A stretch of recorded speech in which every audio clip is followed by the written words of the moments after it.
breaking news this week, Chris Wallace, who has been with Fox News for 18 years, some of you may have remembered his father, Mike Wallace, one of the premier broadcasters of all time. His son, Chris, followed in his footsteps, and he's been an anchor of news on Fox News and carried the Sunday show, one of the primetime shows, as powerful as 60 Minutes, Chris Wallace. But Chris Wallace is leaving Fox News. And not only is he leaving Fox News, it's a double whammy, he's joining CNN. I've said for some time that, I was a Fox News junkie. I was Bill O'Reilly, Sean Hannity, Megyn Kelly. I mean, I was all over the place with Fox News. But they've taken a turn. I'll get back to that. Now, I want to let you hear what Brian Stelter, and not that I somehow support or believe in Brian Stelter, but he's the only one that's giving the reporting, so I got to go where the goodness, where the news is at. Brian Stelter brought it. I'm going to let you listen to it. Chris Wallace, the veteran moderator of Fox News Sunday, is leaving the network effective immediately. Here's how he announced it on his show just a few minutes ago. It may sound corny, but I feel we've built a community here. There's a lot you can do on Sunday mornings. The fact you've chosen to spend this hour with us is something I cherish. But after 18 years, I have decided to leave Fox. I want to try something new, to go beyond politics to all the things I'm interested in.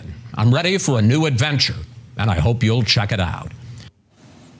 This is a shock to the TV news business. Chris Wallace is one of the, the journalists that is at Fox who stands out like a sore thumb because the network has become more and more radicalized, both in the Trump years and now in the Biden years. Wallace last signed a contract at Fox in 2017, so he had a 4-year deal. And I'm told, according to source of knowledge of the matter, that he decided to leave on his own. He wanted out at the end of his contract this year.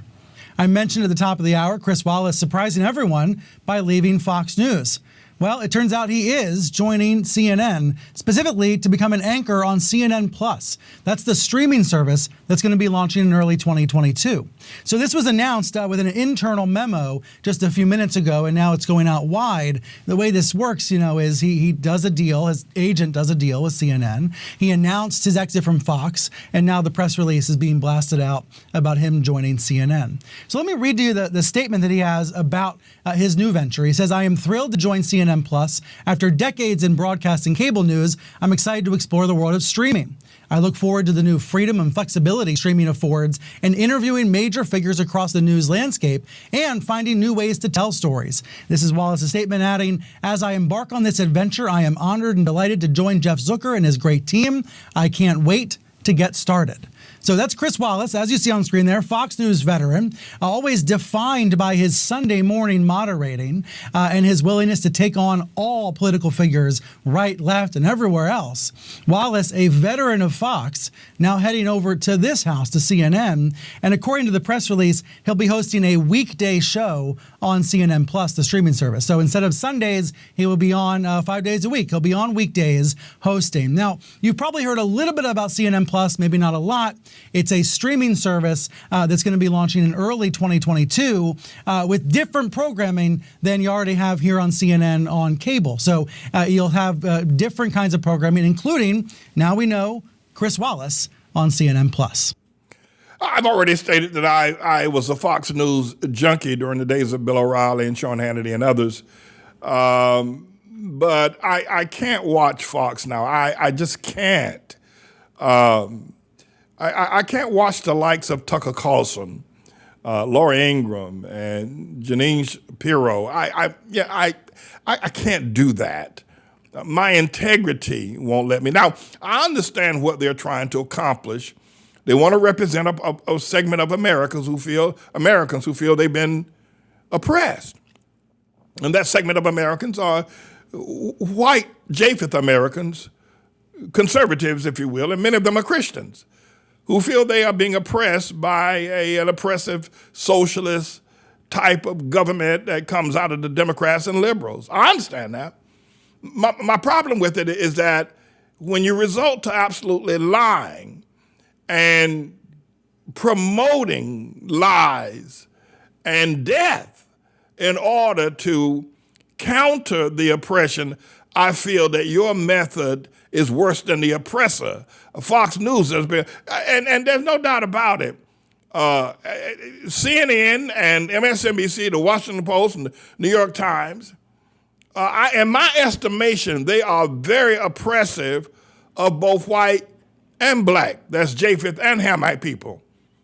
And they are running policies and creating legislation that prohibits a large number of white or Japheth people from enjoying their constitutional rights. I see CNN and MSNBC and slanting stories and Washington Post and New York Times. They do it all day long and twice on Sunday. I see that. I know that. But I have not found them to be the proverbial liars that Fox News is. Let me say something as well as in my opinion. This is my opinion for the algorithm folk at YouTube and Fox, and Facebook. This is my opinion, having lived in Harlem for 40 years and been black all my life, having known a more peaceful and a more prosperous time of black people. Fewer black people going to prison. 9 out of every 10 black homes when I grew up had a father in there at night. And you could smell his Aquavelva shaving lotion, or when he went to the bathroom. All black homes had a father, and the 1% of homes, 1 out of 10 homes that didn't have a father, either he was dead or in the hospital. But now it's just the other way around. It is in my estimation that the powers that be that are liberals and the Democrats and that are supported by the liberal media such as CNN, I believe what they have done is worse than slavery to black people. Now that's my opinion. It doesn't have to be true as far as you're concerned. But I believe what the New York Times, MSNBC, Washington Post, what they've done to the black community, the black family, the Hamites, is worse than slavery.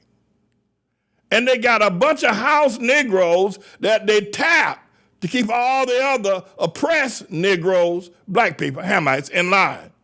You know, the Van Jones of the world, the Eddie Glauds of the world, the Cornel West of the world, the Joy Reid of the world, the Don Lemons of the world, and on and on and on it goes. I'm a pastor. I've been one for 40 years, baptized thousands, fed over 1 million meals, founder of 3 schools, educated children. If I didn't believe this, now you don't have, this is my opinion, and I should be constitutionally entitled to my opinion. What CNN does with his house Negroes, his house Negro reporters, and consultants is worse than slavery. And it has ravaged the homes and lives of people in the ghetto all across America. That's what I believe. That's what I believe. They support the atrocities of abortion, even though the Constitution makes it a federal mandate that a woman has a right to it. I understand that. I do.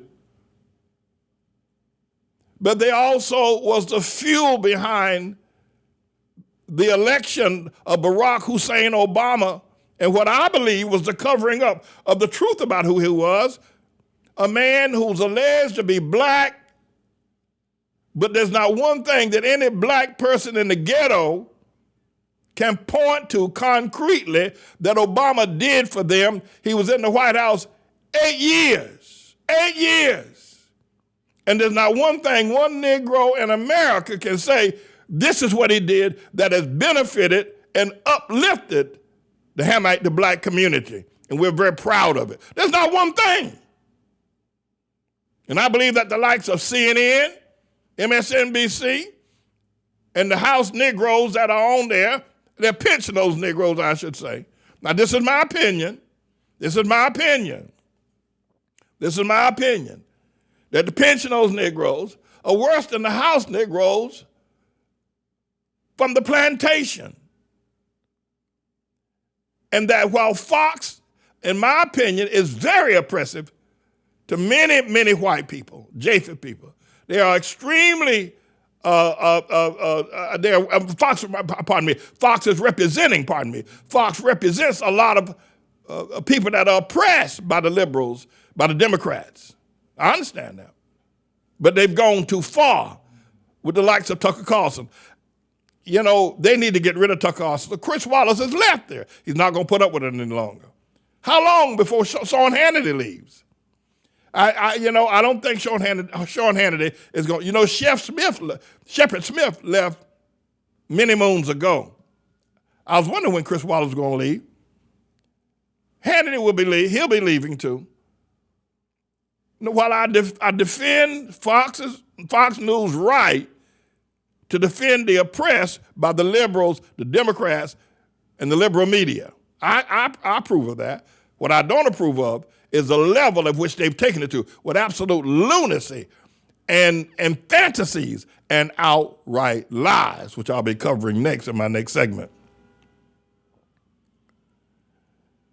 But as a black man, an ex-convict, one who has worked on the chain gang, one who's been sentenced to 10 years in prison in New York and 3 years in prison in the state of Florida, one who abandoned his family, lived a life of a Democrat liberal fool, committed crimes, destroyed people, their lives and their homes. But God turned me around and turned me away from the liberals, away from the Democrats, away from the marching and the protesting, and put me in a pulpit in the heart of Harlem and told me to preach righteousness. And men ought to be leaders in their homes. You need to get away from the likes of a CNN. So I'm not here promoting either one of them. I'm the Lord's servant. I'm promoting him. His name is Jesus. Just think what my life would be like if I decided to embrace Black Lives Matter, or embrace Obama, or embrace blackness and defend people like Andrew Brown or Michael Brown or Trayvon Martin. Or if I embraced LGBTQ and said, man, and myself perform marriages. Imagine the wealth that I would have. Imagine how often you'd see me on the news and all the people of the community would be worshiping and saying what a great preacher and great pastor I am. You do know that would happen, right? I want you to consider that I will not and never under any circumstance nor the threat of death ever go anywhere near thinking about doing anything as satanic as that. But what I do want to ask you to do is to consider my righteousness. I'm the Lord's servant, and you might want to help me. You might want to say, well, listen, especially if you're at retirement age and your life is settled and your income's, you're pretty much settled for the rest of your days, but you have excess, so you have what you can give, or you can make this ministry. You can further this word to reach the 50,000 righteous men through your giving. Maybe you have stocks, or you have bonds, or you have properties, houses, or land, or jewelry that you could just give to the ministry, cars, automobiles, paintings. I'm just going to give them to that ministry. If Jesus is coming back to Harlem, to 123rd Street, then I want to give my possessions to prepare a place for him. Jesus said he's going to prepare a place for us, but I'm going to give my possessions, my paintings, my gold, my jewelry, my stocks, my land, my property, my houses, to prepare a place for him when he comes back, that the land would truly be holy ground for James David Manning as his servant. Thank you for doing that. You'll know how to give. The Lord will show you how, but start doing it immediately. Time is of the essence. A true man of God. Pastor is a man of God who gives his life to the Lord. He fears no man, and he chooses his battles. He is a very generous man, a loving man, and he truly loves the children in the ATLAH schools. He cares about their well-being, and he cares about the members of the church. Pastor is my father, and I am his son. He only hopes for the best for me. He cares about my well-being, and he is interested in how I am doing. He prays for me. I am a really, truly blessed person. He is a man of integrity and honor. Pastor is a man who I trust, and there are not many people who I trust. He helps me when I'm in need. He does not like to see me in hardships or in pain. Pastor is not a man who moans or gets huffy. He is a strong man, a man of power. He's a man who you will never understand because of what he has been through. What he has done for the people is far beyond what anyone can imagine.